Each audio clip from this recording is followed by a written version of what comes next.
In the earlier part of 20th century, cinema was a fledgling art.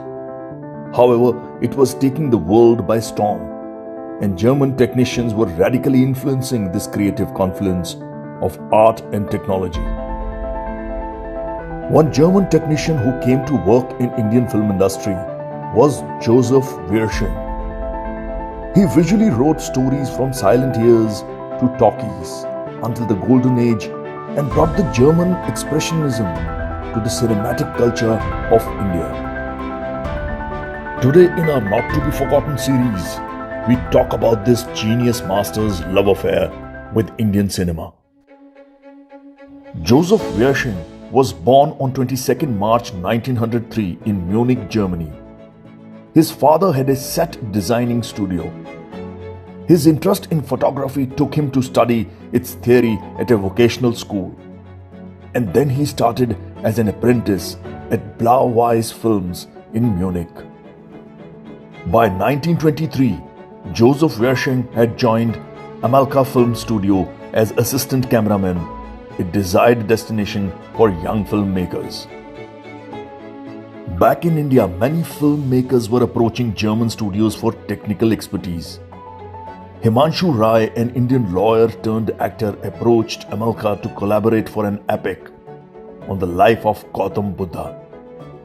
Thus, Joseph came to India as part of a team along with Franz Osten to shoot first Indo-Germanic cinematic collaboration, Prem Sanyas, The Light of Asia, in 1925. This silent film was produced and acted by Himanshu Rai and directed by Franz Osten.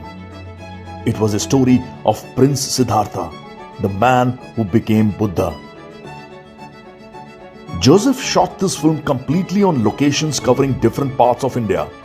During the making of this movie, Joseph fell in love with India. Thereafter, in 1927, Joseph Wehrchen undertook a mammoth journey from Munich to Rangoon, filming the Syrian desert, Persia, Ganges, and Banaras in a customized Mercedes-Benz car with his photographic equipment. Later, Amalka made his travelogue into a documentary. In the meanwhile, in Germany, with the rise of Hitler, Nazi government had taken over biggest German film studios for propaganda purposes. Many artists and filmmakers escaped the coercive, persecutory atmosphere and migrated to new creative working spaces. In 1934, Joseph Wehrchen, along with his wife, moved from Munich to Malad and joined Bombay Talkies as a cinematographer. Himanshu Rai and Devika Rani had established Bombay Talkies as the first internationally styled film production company in India. The cosmopolitan crew, being experts for each department, brought different sets of sensibilities in the films of Bombay Talkies. Joseph Wehrchen introduced German Expressionism, a new style in movies of Bombay Talkies.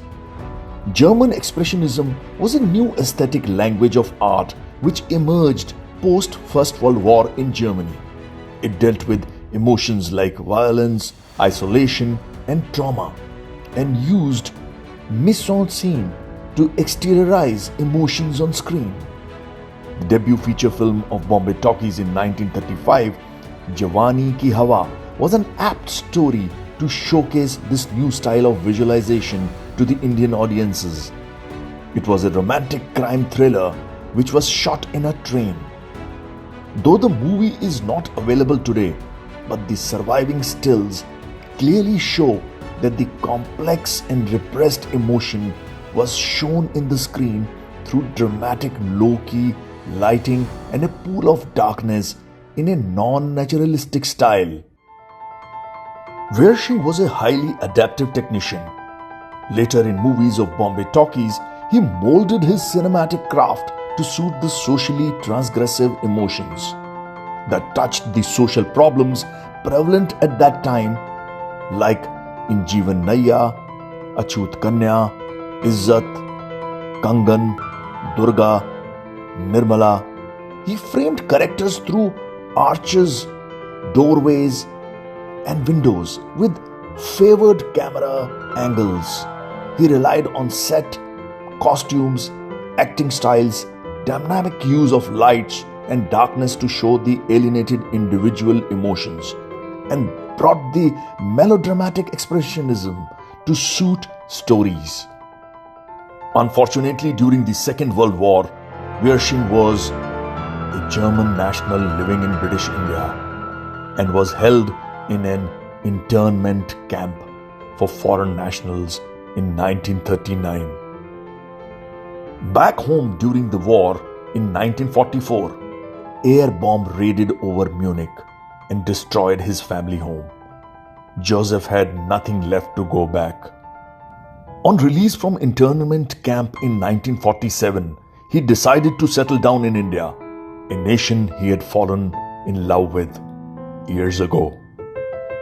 Joseph returned to work at Bombay Talkies, a different place after the death of Himanshu Roy. He shot films like Ziddi in 1948, Mahal in 1949, Sangram in 1951, Ma in 1952, Shamsher in 1953, and Badban in 1954. He worked in Bombay Talkies till the studio disintegrated in 1954.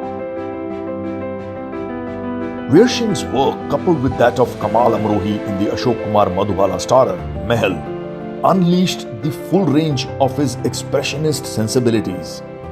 It used airy shadows, distorted angles, sets, and use of light and darkness. Live action special effect with striking close-ups of Madhubala created a dark expressionist noir look and made Kamal Amrohi's script come alive. The shadowy aesthetic accentuated the elements of mystery and horror in the narrative.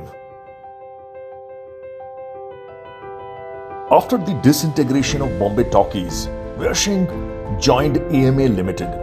He photographed and directed some documentaries and ad films under the banner with the nation-building project of the newly independent India.